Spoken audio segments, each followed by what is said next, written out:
Hello Year 12 and welcome to our third and final video here for this topic, motion. We have looked at, I suppose in the first video we looked at average velocity. Then we moved on to instantaneous velocity, which was the derivative of the displacement function. And we also looked at acceleration, which is the second derivative of the displacement or the derivative of the velocity. Now we know from previous experience that we can do the opposite of differentiating. We can integrate and work sort of the opposite direction. Well, same thing goes here. If I have the velocity, I can integrate to find the displacement function. That could be good, but don't forget when you integrate, you get a constant of integration. I've got to resolve that somehow, so we will normally be supplied with some sort of initial condition. Hopefully it equals 0. That makes it very easy to sort things out at the end. So I can integrate velocity to find displacement. I could integrate acceleration to find velocity. We do need those initial conditions though to sort things out. So here we go. Let's have a look. Particles moving, so its velocity t seconds after time 0 is this, 2t minus 2 meters per second. And initially it is at t equals 1. Integrate, substituting, show that's always a bit iffy. So I'm going to say that the integral, I'm going to say that x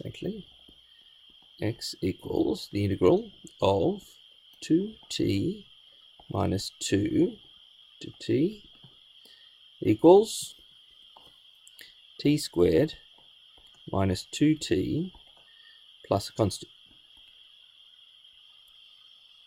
Now,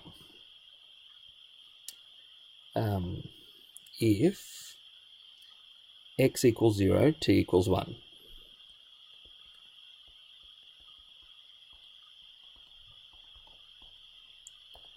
Therefore, 1 squared minus 2 times 1 plus c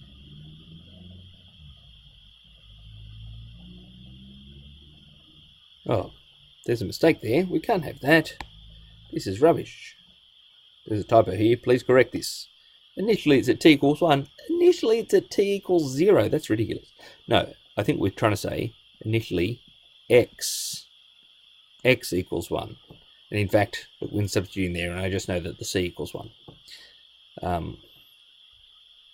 We can just say let t equal 0.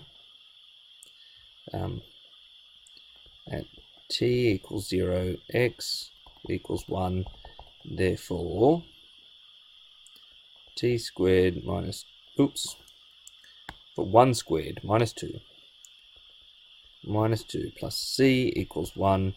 Therefore, c equals 1. Therefore, x equals t squared minus 2t plus 1. Okay, that's my displacement function. Now, for the second one, find when the particle is at the origin and the velocity then. Rightio. When is the particle at the origin? Well, that's when the displacement equals 0. So I'm going to say part 2, let x equal 0. Therefore, t squared minus 2t plus 1 equals 0. Now, we need to factorize this. What have we got? Oh, I've got a perfect square, don't I? I have t plus, not t plus 1, t minus 1. T minus 1 all squared equals 0. Therefore, t equals 1. What's its velocity then? Well, my velocity, of course, look, equals, I forgot to show that, t minus 1 all squared. Silly me. Although we're still solving part 1.